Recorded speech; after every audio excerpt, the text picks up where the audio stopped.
is going on, everybody? It is your boy Arrows here, and we have more Final Fantasy previews. Now, because they're coming out so much faster than they have the past couple weeks, I decided to wait and do this. Um, I decided to wait and do this when we had like a good number of these reveals. So I'm also recording this on Monday, so it is also very possible that we have so many more reveals as well. And of course, we'll do more videos covering that in the next couple weeks. Now, on top of what we're revealing today, there were some reveals that came out in Japan that they're Japanese. The pictures that we're seeing are Japanese. I want to wait until those come out. We have English pictures for those just because it's a lot easier with the way that we're doing things to show it like this and then talk about it. Whereas bringing up the translations, if you guys watched any of my Lorcana reveals for last time I did that for Azurite Sea, then you know they just got really weird text it with all the text and stuff. But let's talk about the new cards that were revealed up until the point that I am recording this on the Monday. You guys are probably going to see this on the Thursday, I believe, with some mail videos coming out as well, sprinkled throughout the week. We have a bunch of different card game cards coming, like cheap card game cards coming. For. But enough of what else is coming. Let's get into this. So we got a ton of new reveals over the past couple weeks, and it was just so much easier to spread them out and talk about them like this. So the first card is Sonon. He is a 4-drop wind warrior, category 7. If you control a card named Yuffie, Sunon and the card named Yuffie gain haste, which is really cool. Double hasters are really fun. When Sunon forms a party with a card named Yuffie and attacks, activate all backups you control and draw 1 card. I like the fact that this is bringing some cool aspect to party support. If you guys do not know, I love chocobos, and chocobos are all about party attacks in the Final Fantasy trading card game. So the fact that this actually fits in with that theme, you could have Sunon and Yuffie and chocobos, which would be insane. But there are also other really good party up attacks as well. Being able to activate all your backups you control and draw 1 card is amazing. You can play the Yuffie, and then you can play the Sunon on the same turn if you can, and they'll both come in with haste. You can party them up and go off, which is fantastic. I really like this card. I think it's got some potential out there. There are a couple of good Yuffies that are really strong with this card. Good times. Next, we have our boy Mini Fighter, who is from Final Fantasy Tactics. He is a standard unit, 2-cost lightning backup. Tap him, discard 1 card, choose 1 forward, dull it. If the discarded card is of the ice element, freeze it. Ice and lightning go together so well. This is really good. You can discard a card, which feeds other effects. Dull forward, which is awesome. And then if you've also discarded an ice element, you can also freeze it. This is just a really good way to kind of control your opponent's board. Really cheap way to try to control your opponent's board. I personally think it's a really good card, but what do I know? And then we have another one of the 12. So this is what? I think when we did the last video, Azamiya was 6. We had revealed 6 of the 12. Well, this is number 7. It is Menfina. She is a 3-cost, category 14, job the 12, ice backup. When Menfina enters the field, you may pay X. When you do, search for 1 job the 12 of cost X or less and play it onto the field. You can only pay X with CP produced by job the 12 backups and or discarding job the 12 cards. That part of the ability is probably pretty easy. I can't imagine in a job the 12 deck you're going to have very many non-job the 12 cards because they all have effects that revolve around having X number of job the 12s out or doing X things when you have job the 12 out. So I can't see you not running Job the 12s. The only cards I could see you running in here are other mana fixers besides what was the mana fixer's name? Besides Lemalin. So stuff like Moogles that mess around with your things. But outside of that, I can't see you running a lot of non job the 12s. Wow, that was a mouthful and a half. So that part of the effect is going to be really easy. We have gotten a few low job the 12 cost revealed. Like Halone is a 5, which is pretty easy to pull off. Nalthal is a 4. Azima is a 4. Going back through my notes that I have here. Azima is a 4. Lamalin is a. Does she specify? She does not. The other important part here is that she doesn't specify a forward. So you can go and get a Lamalin, put it on the field. And there you go. You have your mana fixer. You have 2 backups, which is fantastic. So I like this card. I think she's going to help you get to a lot of the 12 stuff pretty early, which is good. And like I said, being able to go and fetch, playing her, and being able to go and fetch Lilamalin, I'm bad at pronouncing, is really, really, really good. I am super excited. Or Namiya, you can also go and fetch Namiya. Like, being able to fetch backups with this is ridiculously good. Rounding out our first page here, we have Old Snapper from category 7. He is a 2-cost water backup, proprietor of the Happy Turtle, and who doesn't love a good trip to the Happy Turtle? When Old Snapper enters the field, place 3 flyer counters on Old Snapper. Tap him, remove 1 flyer counter from Old Snapper, put the top card of your deck into the break zone. Tap, put Old Snapper into the break zone, choose up to 2 cards in your break zone, add them to your hand. You can only use this ability if there are no flyer counters on Old Snapper. He's really cool because you can put stuff on the bottom. You can put up. If you mill good cards, you're good.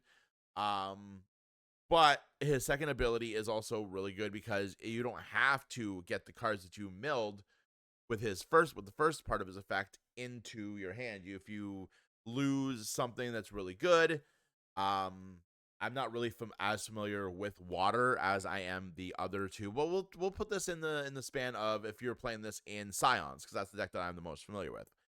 If you were to tap him and put him in the break zone, you could bring back your Istidians, your Thancreds, your Yashalas, your Alizes to bring back your Alpha Nodes. So he has a lot of potential in a lot of decks. I really want to mess around with this in Scions because I think he could be really, really good there. 3 turns to get his effect off is kind of annoying, but honestly, you could still make it work. I think he's got the potential.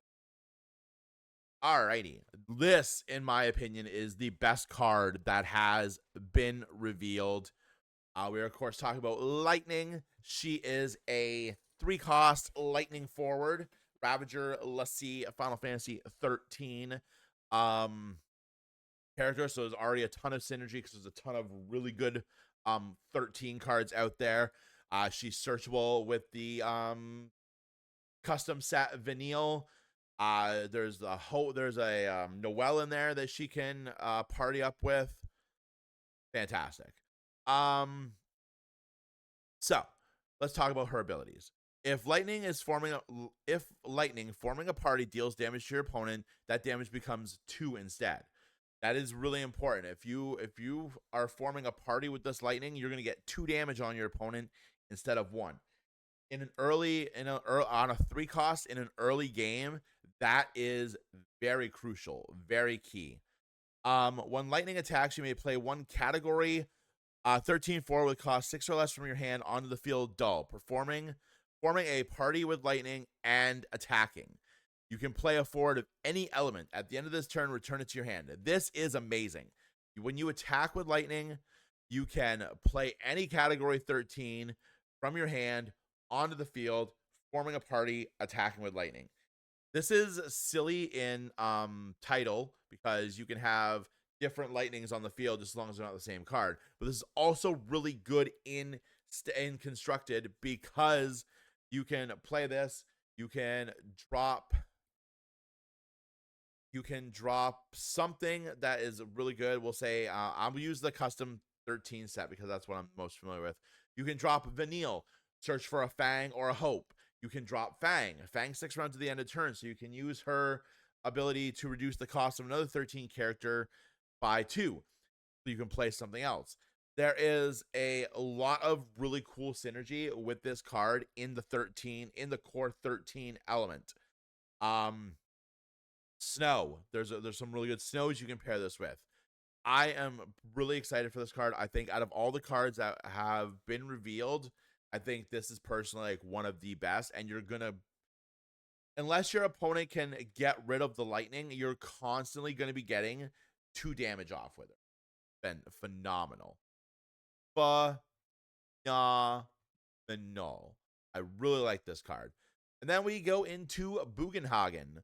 Bugenhagen is a 3-cost Category 7 Elder Fire backup with the ability when Bugenhagen enters the field, reveal the top 4 cards of your deck, add 1 Category 7 character among them to your hand, and return the other cards to the bottom of your deck in any order.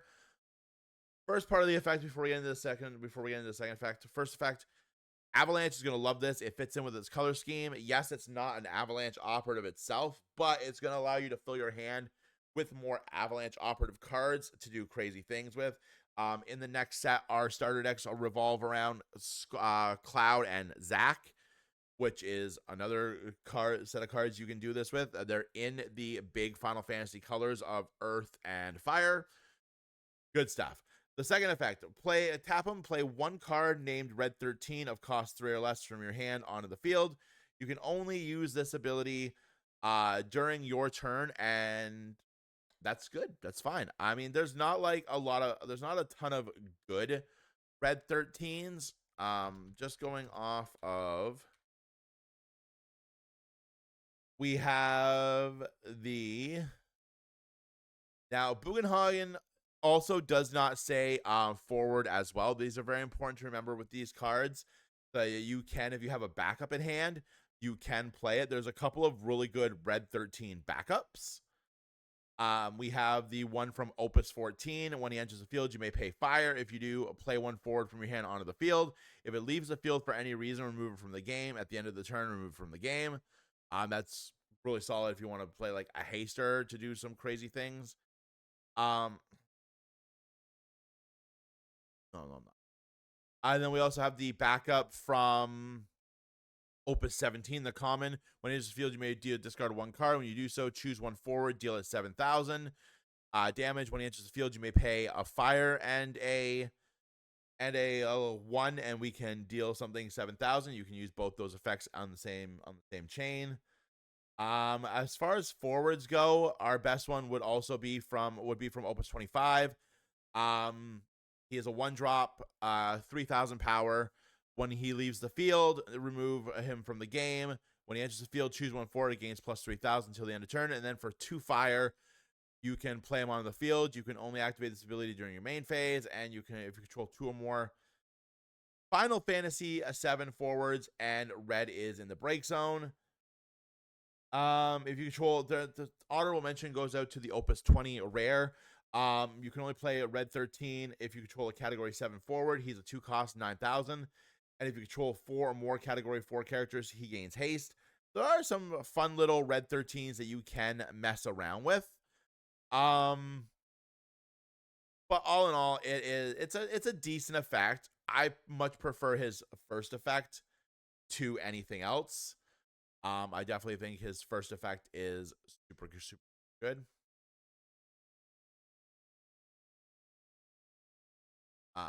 Yeah. Moving on, we have Sylvester. He is an water. This is water. Sometimes on the screens I get water and ice confused. He is a 6-cost water backup, Category 16, Emperor of Sandbreck. We got Dion's daddy here. When Sylvester enters the field, you may search for 1 light forward and add it to your hand. then you may play one forward cost of 3 or less from your hand onto the field. Then for 3 water and tap him, you can put him in the break zone. Choose one ability that is choosing one forward you control. Cancel his effect. So he's good to protect your stuff as long as only one thing is being targeted. And he can search for something with 3 or less, which I believe Dion is. Yes, Dion himself is 3 or less. So you can use him to search for Dion. But there's also so many other good light forwards that you can search for.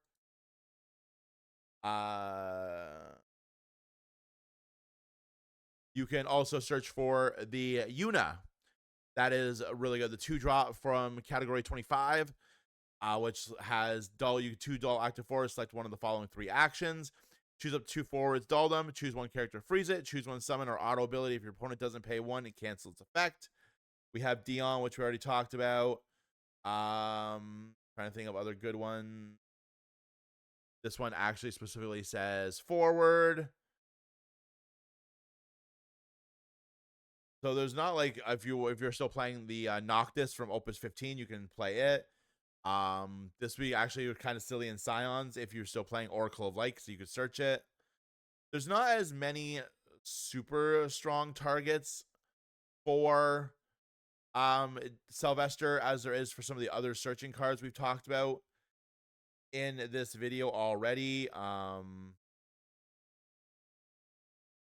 Yeah, I mean if it's colors, no, I think that 13. I think that lightning is done. So really, if you're playing this, you're going for either Dion if you're playing Bahamut and priming into it, or you're going for. I mean, if you're playing it in 13, not that 13 really has any water access, you could search for lightning.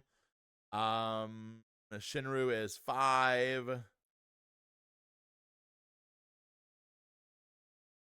I don't know if Citra of the Sworn 6 of Pallidea is any good, but she's searchable. There's not really a ton of good cards for our friend Sylvester to search for. But if you want to be silly, I mean, I think a lot of the Unidecks also run water, so you are capable of fetching her off of this, but there are just better ways of getting her.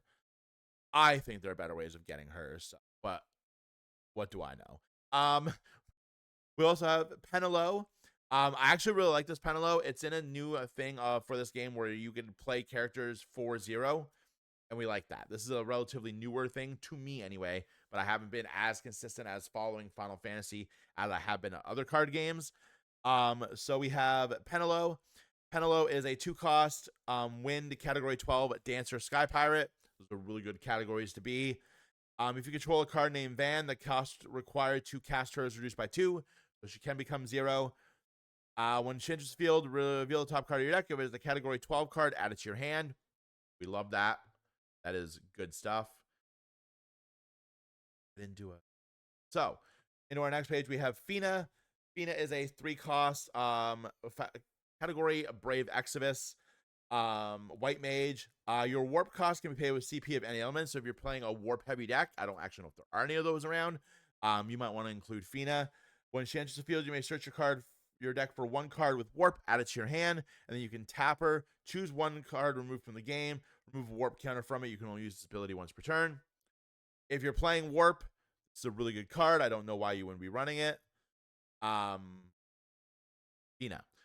Moving into Shantado Limit Break, we have a 9-cost lightning forward for 3,000. Limit Break 3, so you have to flip up 3 of your other Limit Break cards in order to play it. When Shantado enters the field, choose the 2 active forwards opponent controls, break them. This is not terrible. Is it a little costly? Yes. Does it have a really good effect? Yes. Being able to break multiple active forwards on your opponent's side of the field is really good. Keeps your opponent's strategies down a bit. I really like this card. I think it is going to see some play. I think it's really good. If you have the limit break space for it, I don't know why you wouldn't run it. Bahamut, category 16. So this is another icon for our Clive, which we revealed in an earlier video to prime into. So this Ifrit is a 6-cost, 10,000, which is insane. When Ifrit is blocked or chosen by your opponent's ability, Ifrit deals your opponent 1 point of damage. So if you try to get rid of this, you're gonna take a point of damage. When Clive primes into Ifrit 16, Ifrit 16 gains. If Ifrit 16 is dealt damage less than Ifrit's power, that damage becomes 0. It's 10,000. Your opponent's blocking this, they're gonna take a point of damage. You're not gonna take any damage yourself. If they target it with an ability, they're gonna take a damage. This is just a really good card, and honestly, it's this, just going off of this Clive's cost, it is a little pricey to prime into, but I believe the other Clive primes for 1 and a fire, so you can prime the Opus 24 Clive into this Ifrit. Yes, you won't gain haste. However, you're gonna get a ridiculously strong card. It's a nice solid option to the other Ifrit. And even if you don't prime into it, you're still gonna get that first ability to do the damage, which is fantastic. Which is absolutely great. I actually think I prefer this Ifrit to the other one, but honestly, run both. If you're playing Clive and you're priming for that cheap, why are you not running both? That's my thought on it. Musician is a 2-cost ice backup from Final Fantasy Tactics standard unit. You tap them, discard 1 card, choose 1 dull forward, deal it 5,000 damage. If the discarded card is of the lightning element, deal it 7,000. This isn't as good as Mini Fighter. 7,000 damage is solid, but it might not always get the job done in taking something off the board. But it's still good. I just feel like there are better ice options out there for your backup. But again, same thing with Mini Fighter, is cheap. It does potentially get rid of something on the field. There are a ton of really good cards that have 7,000 power or less just off of this set alone. Jill, you can pop her before she primes. We haven't covered that card yet. Some of the 12 run in that area, so there's still potential. And then on to our last set of spoilers here. We are starting with Joshua, everybody's favorite Phoenix. Joshua is a 3-cost category 16 dominant job type fire forward, 5,000 power. Priming Phoenix, category 16 for 1 fire, which is really cheap. When Joshua enters the field, choose 1 forward opponent controls. Deal it 2,000 damage for each job icon in your break zone. For each job icon you control that you own that is removed from game. We talked about Clive earlier in an earlier video with his ability that he gains the special abilities of all icons that are removed from play. And when he enters the field, you choose card from either player's break zone, remove it from game, draw 1 card. You can remove certain icons that are really good. Clive is going to get those abilities. Again, that is not just for icons in this set. There are other great icons in previous sets as well. Of course, we're talking about cards like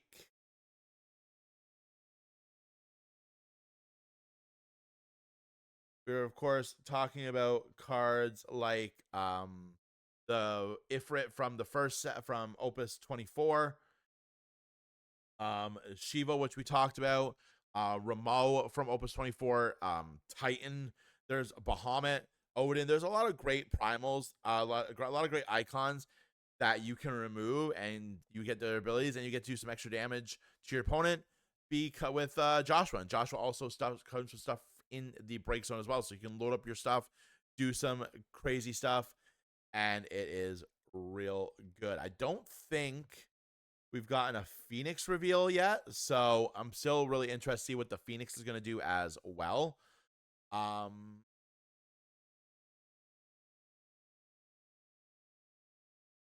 So next up we have Amina. Amina is a promo from this set. She's a reprint, so I don't really know why we're covering her. I didn't realize when I was doing stuff anyway that she was a promo, so we'll give her honorable mention. When Amina enters the field, you may search for one ice character of cost 2 or less and add it to your hand. She is a 4-cost ice forward, category type 0. Really good card. I did not realize when I was putting this together that she did not have the 26 in the bottom. That is on me. Bad content creator. I apologize. Really good. She searches for a character that costs 2 or less, adds it to your hand, an ice character. There's a lot of really good ice characters that are cost 2 or less. She's a really good card. Back on our Opus 26 run, though, we are looking at Byron. Byron is really good. Really, really good. You're going to want to include him in your icon decks, especially going forward if they're based around Clive and Joshua. He's a 3-cost, 7,000, category 16, Warden of Port Azolde, fire forward. When he enters the field, choose one card named Clive or one card named Joshua and add it to your hand from your break zone. You can tap him, put him in the break zone. You can play a card named Clive or a card named Joshua for 3 or less from your hand onto the field. We have this Clive that we just talked about. The big Clive from Opus 24 is just a little bit too big. Joshua is, both Joshuas you could get are really good. The first one obviously lets you recycle some of your icons or dominance that you want to use for later. And then this new one obviously does damage. Lots of potential for Byron. I think he is really good. And then rounding out our reveals for this week is Echo. Echo is a 3-cost, Echo EX, sorry, is a 3-cost backup, Pictologica, Mobius, Fairy. Try saying that 5 times fast. Her EX burst, or when you play her, is when she enters the field, you may search for one card named Wool and add it to your hand. Put Echo into the break zone. Choose one card named Wool. It gains. This character cannot be chosen by your opponent's summons or abilities until the end of turn. If you are unfamiliar with Final Fantasy, Wool is the title given to the Warrior of Light character from the, I think now defunct mobile game, Final Fantasy Mobius. They all share a Warrior of Light typing, and some of them have other things. Echo being able to search for any of them. There are some really good ones. There's an Earth one from Opus 25 that is pretty solid. There is the Warrior of Light one. I don't know if Warrior of Light decks still play this, like pure Warrior of Light decks, because it does search for a Warrior of Light when you play it. There's the one from Opus 5 that was so very, very good for so very, very long. There is a 6-drop from Opus 14 that is pretty solid. There's a 5-drop Wind from Opus 16 that is also really, really good. There is some really good options for this. I like this, and the fact that you can tap her, put her in the break zone to protect your Wool from being targeted till the end of turn is really good. But let me know what you think about these reveals. I think the more we get for this set, the more excited I am for this set. This was a bit bigger video than what we normally do. I might break it back down into weekly videos for the rest of the reveals from the set. But yeah, I hope you guys are really excited for Final Fantasy. What is this set called again? Gunslinger in the Abyss. If you guys have watched my Final Fantasy video about why now is the perfect time to get into Final Fantasy, you know why this is a very exciting time for the card game. There's a lot of great stuff coming out in the next couple months. It's definitely worth investing your time into, because honestly, it is one of the best card games. And if you guys follow me on TikTok, you know it is in my top 5 favorite card games of all time. But don't forget to like the video, subscribe to the channel, ding the notification bell. I will put that why it is the best time to get into Final Fantasy video link in the description, so you guys go check out that video, see what the hell I'm blabbing about. But anyway, you guys stay safe out there. We have some mail day videos coming out this week. A lot of content. I got a bunch of stuff coming in for different events that I want to go to. You guys are awesome. Stay safe out there. Have yourselves a great day, and bye.